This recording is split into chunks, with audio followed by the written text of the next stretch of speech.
রবিবারের দুপুর ঘড়ির কাঁটা এখন ওই 1:30 কি 2টোর ঘরে আমি আর মা লাঞ্চ সেরে সুন্দর করে সাজুগুজু করে রেডি হচ্ছি। কোথায় যাব বলো তো? একদম ঠিক ধরেছো, সামনে তো পুজো এসে গেল, পুজোর শপিং শুরু করতে হবে না? তো সেই শপিং করতেই যাচ্ছি আমি আর মা। আর পুজোর শপিং, পুজো মানেই ট্র্যাডিশনাল, তো শাড়ি ছাড়া কি করে হয়? তো শাড়ি কিনবো বলেই আজকে আমরা দুজনে সুন্দর করে সাজুগুজু করে রেডি হচ্ছি।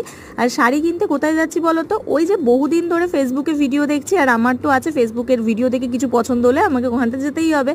তো সেই যাচ্ছি আমরা বেনারসি নিকেতন। আমাদের বাড়ি থেকে পাঁচমাথার মোড়েরটা বেশি কাছে, তো তাই জন্য আমরা চলে গেলাম একটা উবের বুক করে পাঁচমাথার মোড়ে বেনারসি নিকেতনে। সেখানে গিয়ে আমাদের রিকোয়ারমেন্ট মতন ওরা প্রচুর আমাদেরকে শাড়ি দেখালো। আমি আর মা প্রচণ্ড কনফিউশনে একটার পর একটা শাড়ি ট্রায়াল দিয়ে তারপর ফাইনালি চুজ করলাম। আর তোমাদের একটা কথা বলি, নিজের টাকায় প্রথম আমি মানে এত সুন্দর আর এত দামি একটা শাড়ি কিনেছি। তোমাদের কেমন লাগলো জানিও, যদি কেউ আমাকে খারাপ বললেও ভালোই লাগবে, কারণ নিজের টাকায় কে